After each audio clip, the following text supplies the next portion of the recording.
Alan Watts is a scholar, lecturer, and the author of many widely read books on comparative philosophy and religion.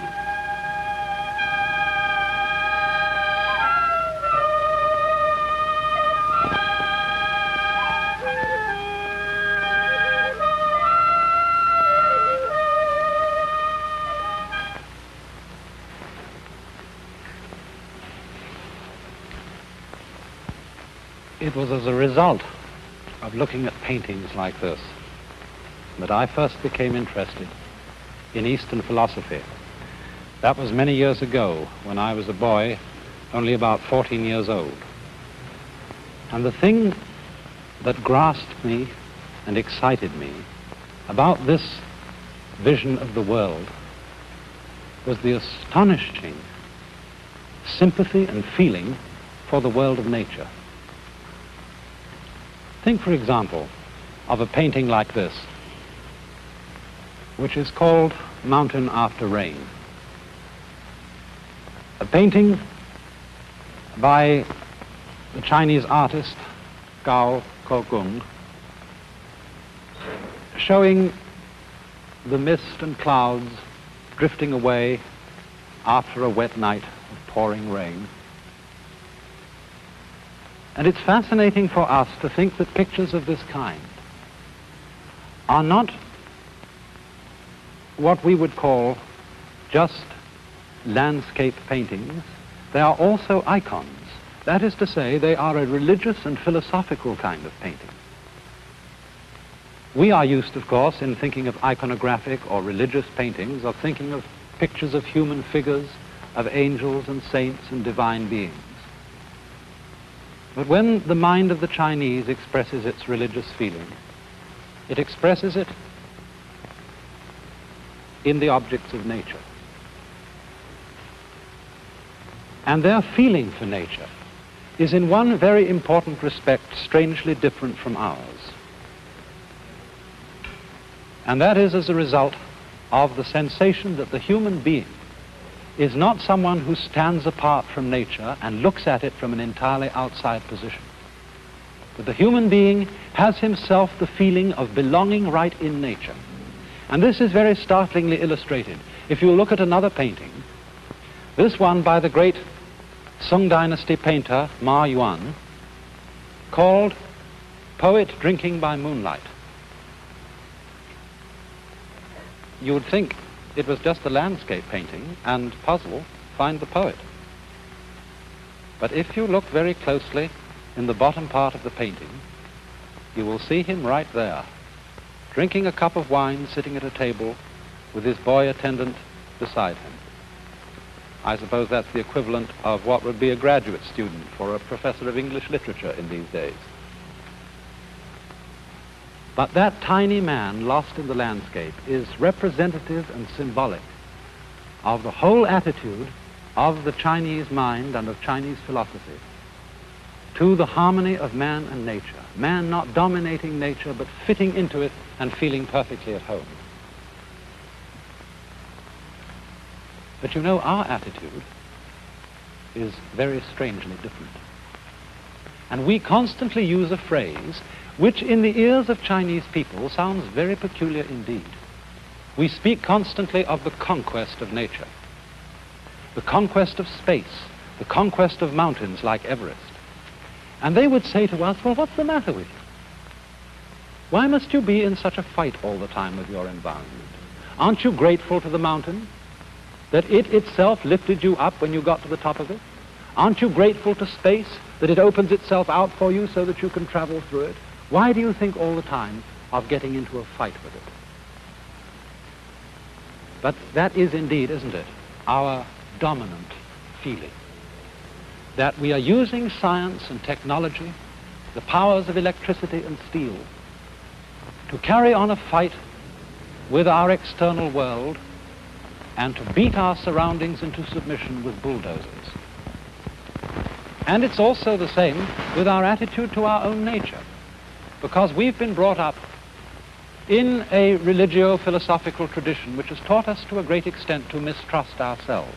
That is to say, it has taught us as reasoning and willing beings to mistrust our animal and instinctual nature. We have inherited a doctrine of original sin, which tells us not to be too friendly, to be very cautious with our own human nature. And this is something which is all very well, for we have indeed achieved marvelous things by technological interference with and alteration of nature. But if this thing is carried beyond a certain point, it gets us into very serious trouble indeed, as a result of what I would call the law of diminishing returns. Now, it's something like this, to illustrate it in a very simple way. Supposing you start mistrusting your own senses. Supposing you're the sort of person who, when you go out for a walk in the morning, you were going down to the market and you wonder, did I turn off the gas stove? And you've only gone a few paces from your house and you think you must go back and take a look in the kitchen and see if you really did turn it off. So back you go and you open the back door and look in the kitchen. Yes, you did turn it off. So you close the back door and off you go again. And then a few paces out you think, I wonder if I really saw correctly. Did I look carefully enough? And if at that point you break down and go back again, the more careful you're going to be, you're never going to get out shopping. You're going to be tied in a bind. And although you may say, well, that's only the sort of thing a very stupid person indeed would do, as a matter of fact, this is what our culture is beginning to carry on in very big dimensions. For example, we are privileged in the United States to enjoy freedom in a way that many other peoples in the world don't have it. Yet at the same time, we're very anxious to be sure that our freedom won't be abused. And we keep saying when somebody does something that is an abuse of freedom, there ought to be a law against it. And so hundreds and thousands of laws are put into effect to prevent people from abusing their freedom. And so much legislation involves the most complicated processes of record keeping. As, for example, the records you have to send in every April to be sure you didn't cheat on your financial affairs. Records which become more and more and more complicated, so that nowadays sending in an ordinary individual income tax return is said to be as complicated as extracting the cube root of a complicated number. And the net result of our anxiety to write down just exactly and to the last hair, so that some shyster lawyer won't find a loophole, exactly and to the last hair what we may and may not do, the net result of this is it's becoming increasingly difficult to do anything at all. In other words, if you want to start a business enterprise, if you want to create, say, a non-profit society, you have to hire lawyers, you have to have whole staffs of secretaries to attend to the bookkeeping, the records, the returns that must be made to the government.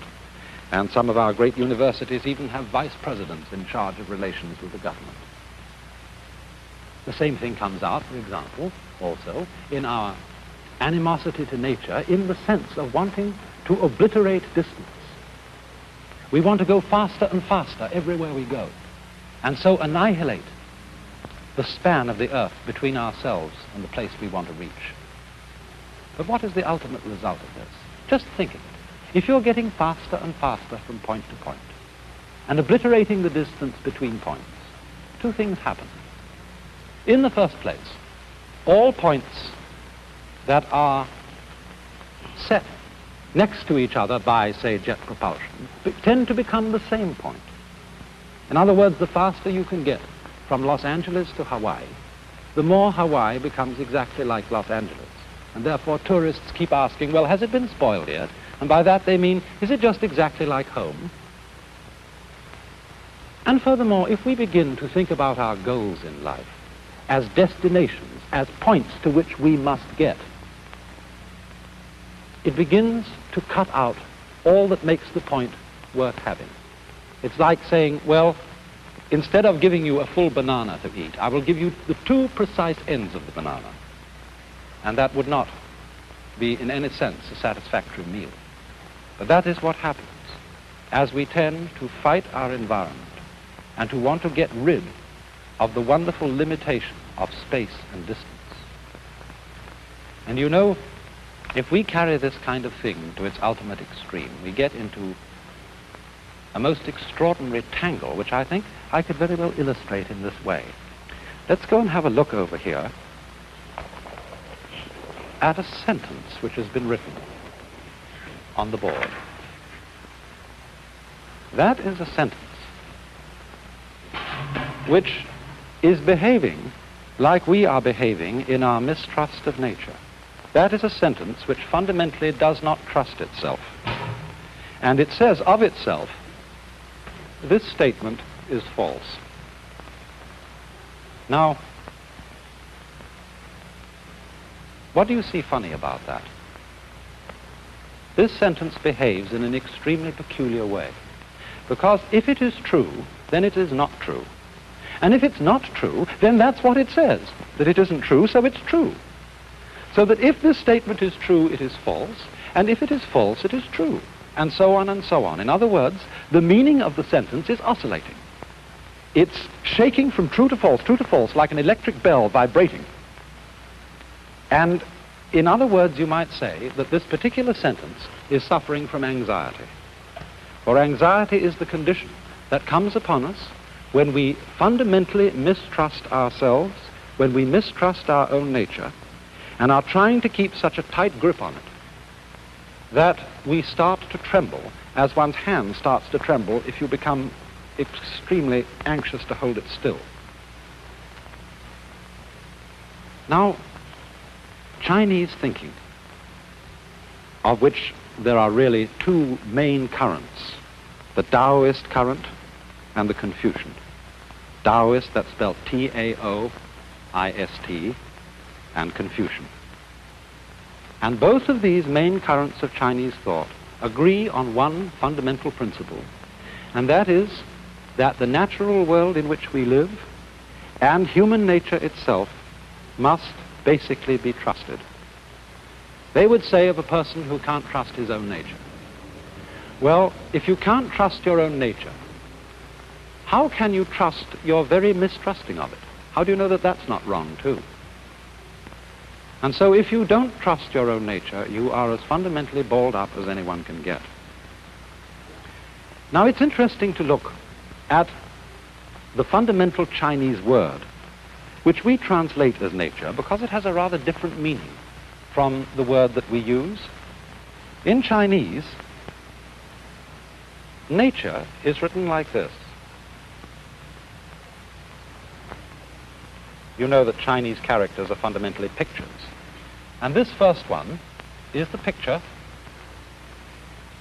that used to be a face. And so it means oneself, or of itself. And the second character, I don't know what this was originally, it's become now a very abstract figure.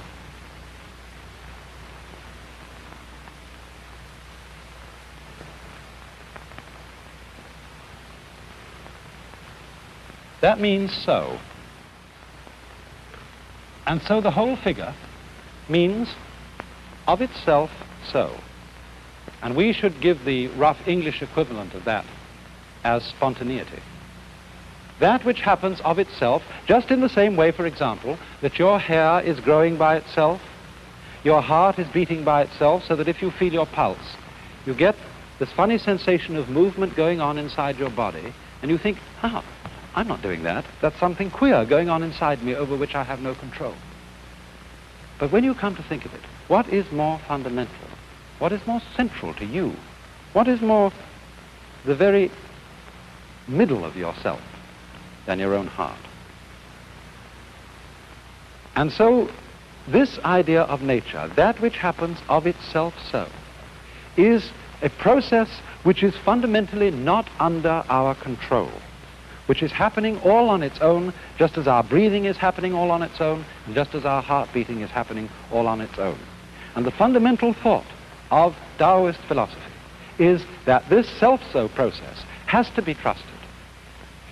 If you turn now to Confucian ideas, we will find another word that represents the basis of human nature.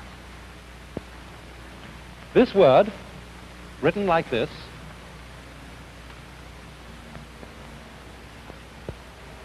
has a funny pronunciation. Although when we Romanize this word in English, we spell it J-E-N. It's pronounced Ren. Sort of like rolling an R, or rather saying R but not rolling it. And this word is the cardinal virtue in the whole system of Confucian morality. It's usually translated human-heartedness or humanness. But when Confucius was asked to give a precise definition of it, he refused. He said, you have to feel the meaning of this virtue. You must never put it into words. And the wisdom of his attitude about not defining Ren is simply this, that a human being is always greater than anything he can say about himself and anything he can think about himself. If we formulate ideas about our own nature, about how our own minds and emotions work, those ideas are always going to be qualitatively inferior, that is to say, far less complicated, far less alive than the actual author of the ideas themselves, and that is us. So there's something about ourselves which we can never get at, which we can never define, in just the same way that you can't bite your own teeth, you can't, without the aid of a mirror, look into your own eyes, you can't hear your own ears, and you can't make your own hand catch hold of itself. So that you must basically trust this. Confucius would say he would rather trust human passions and instincts than he would sometimes trust human ideas about what is right. For example, when people go to war, they very often go to war about who has the right ideology, who has the right of this particular dispute and who has the wrong of it.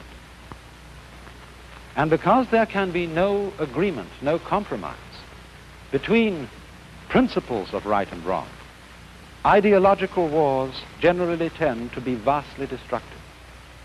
On the other hand, when we go to war for simple, ordinary greed, because I am greedy of another people, of another nation, I want to carry off their goods, I want to carry off their women, I will at least be sure in going to war with them that I don't destroy the thing I want to possess.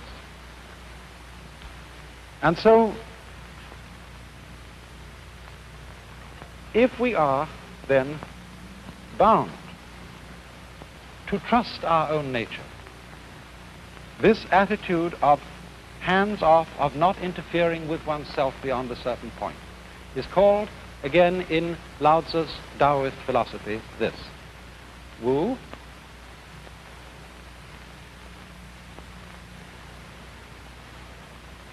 Wei.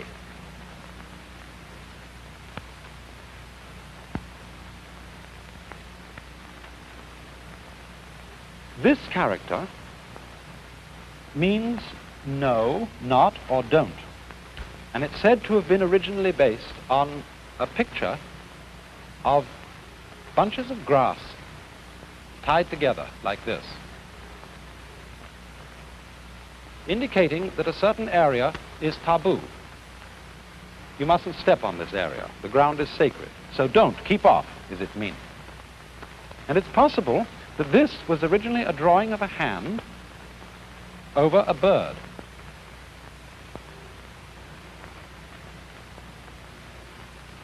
Like this. So the meaning of this is grasping a bird. The whole idea is don't grasp the bird. In other words, don't clutch at what is living. If, for instance, you, like sometimes little children, pick up a kitten, and they're so eager to hold the kitten that they squeeze it tightly, and the kitty says, meow, meow, and scratches the child all over the place. It's because he is loving it, he is grasping it too tightly. And so in the same way, we have to allow all living things to let go and manage themselves. Look, supposing if in drawing I wanted to be absolutely certain that my hand didn't go away from a line, and I began to get anxious. Is it going to go straight? And so let's bring in this hand to hold on to it. And let's send this one straight. But now how can I be sure my left hand's going to stay still? Maybe the right one will have to catch hold of it. Oh, and then we're in a total mess.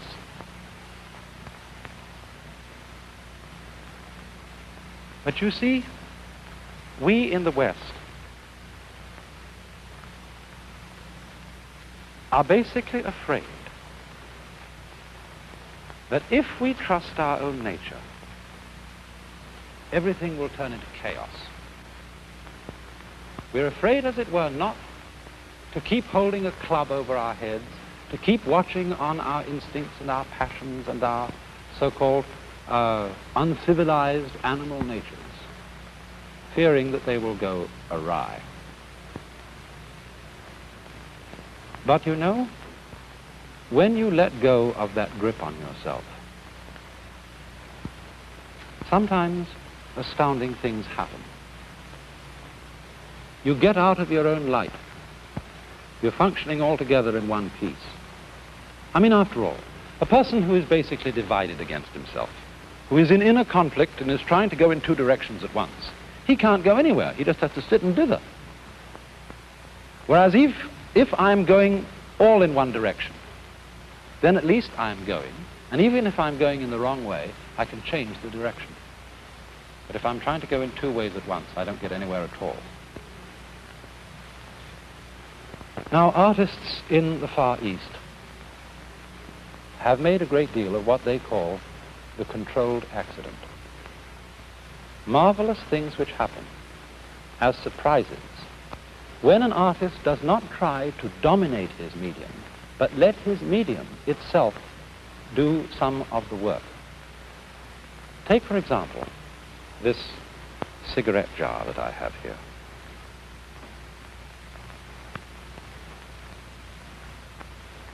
You see the glaze has just been slopped on it with a swift motion of the wrist. And do you notice, as I turn it, that there are all sorts of little flecks of white inside the black outline there. And little flecks of black, like right here, outside the main band of black. It's incidental things like this which to the Chinese and Japanese mind, and increasingly to our own way of thinking, make the real beauty of things.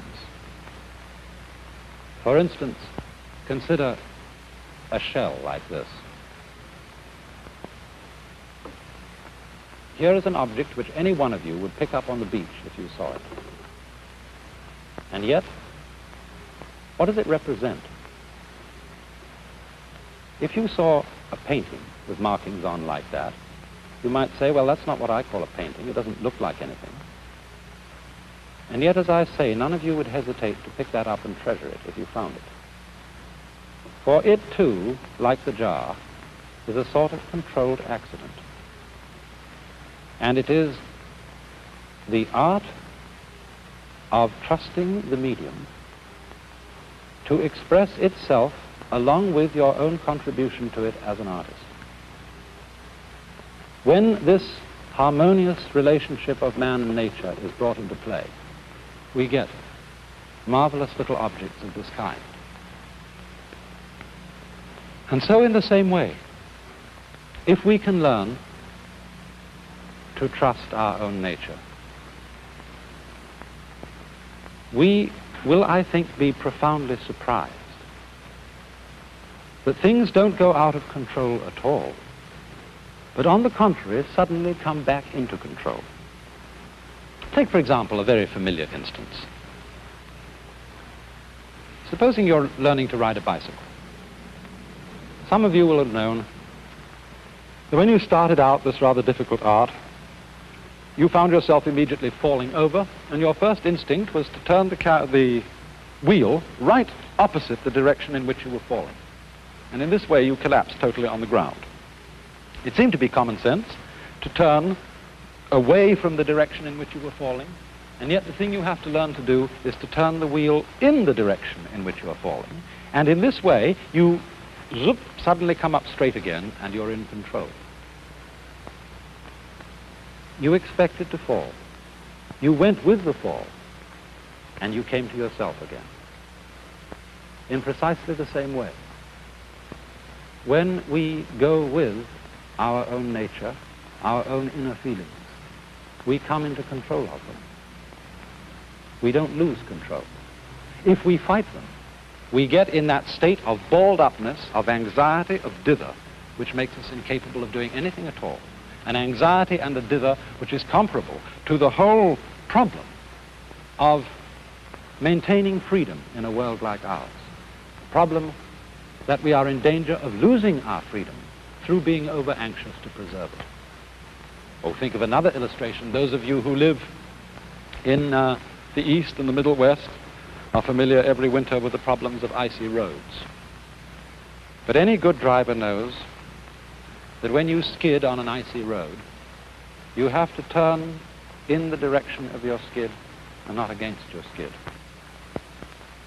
That again brings you into control. To fight the trend of things, to fight what the Chinese call the Tao, the T-A-O, the way of nature, is to come into conflict with nature so that you can't do anything at all. Or another common example, everybody who ever used a sailing boat knows that if you are going to move, you've got to keep the wind in your sails. Even if you want to go against the wind, you would never dream of turning the boat directly into the path of the wind. So you always have in some way to keep the wind behind you. But when you want to go against the wind, you don't fight the wind, you use the wind. You, in other words, tack against it at an angle so that it blows you into itself. And this is the fundamental principle of Chinese philosophy, which underlies that startling manifestation of it in Japanese wrestling called judo, where you overcome the enemy not by opposing him, but by using his own strength to bring about his downfall. For this is the philosophy of bend and survive, of the strength of weakness, as the willow trees under snow go supple and drop the snow, but the pine with its tough branch piles up the snow and cracks.